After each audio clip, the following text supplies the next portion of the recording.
Back in the day, did you used to go on holiday with your parents to holiday camps? If you did, you may find this video to your liking because I'm going to be talking about the prizes that we used to have on our bingo.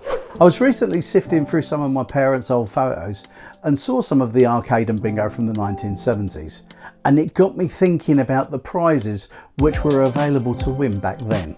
We used to get salesmen come in their big lorries, and my mum and often myself would go into the back and peruse the stock that they were selling. We used to get a lot of holiday makers who would come onto the holiday camp, and they would be there for a week, sometimes 2 or more. And then we had our regulars, those who owned their own holiday homes and would come down every weekend. We would buy a range of things from the very small to the bigger prizes. But first, let me explain about our win ticket system. We would start playing bingo as soon as we had 7 players. At the time, to play would cost 5p for 2 cards. So each game with 7 players, we'd get 35 pence come in. There are 2 types of wins you could get: half a win tickets, which were given out if we had between 7 and 10 players, and 1 win tickets if we had 11 or more. A prize for half a win would be something small that cost around 50p to buy. They were usually things like colouring books, small toys, that kind of thing.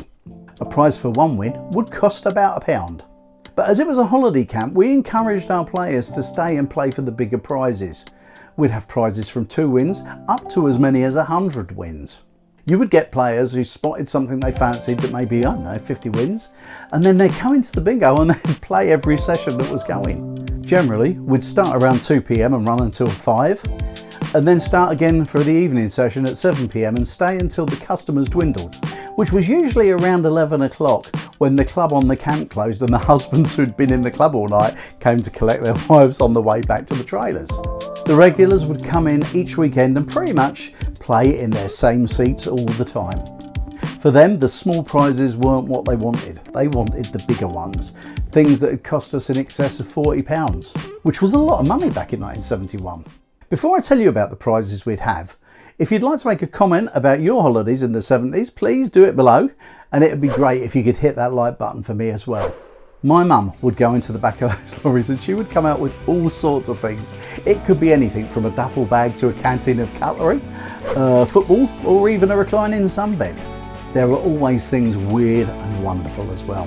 Who could forget that framed blue lady print and the set of 6 chunky tumblers, a travel clock, or electric curlers?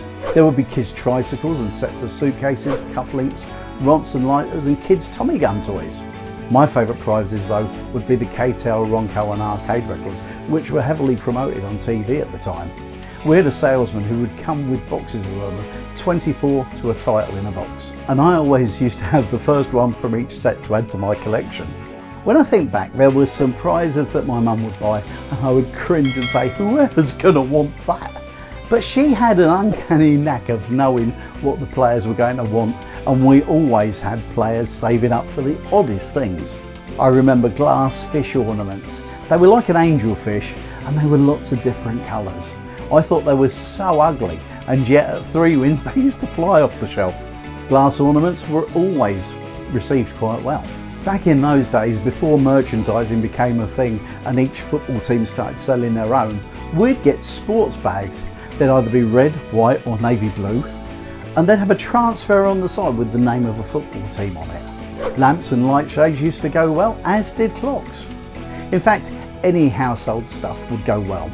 We'd have nylon bedspreads and candy-striped flannelette sheets, gas kettles, 12 or 18 set-piece dinner sets, and so much more. For the kids, we'd have space operas and pogo sticks, as well as table tennis sets and tennis rackets or badminton sets. And of course we had cuddly bears and the other big thing from the mid-70s, clackers. Now if you weren't very good with clackers, you ended up with painful wrists or knuckles where they'd hit you. In fact, I can't think of much in that bingo that we didn't have. The funny thing is that although so many of the things we had as prizes at the time I thought was naff, I see them in auction sites everywhere now and they're selling for good money. And those things that I used to roll my eyes at when mum came into the bingo with them, I look at them now warmly because they always bring a smile to my face.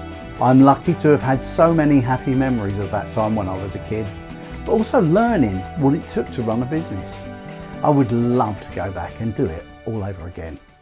If you'd like to click up there, I'll tell you a story of how my mum once embarrassed me at a football match.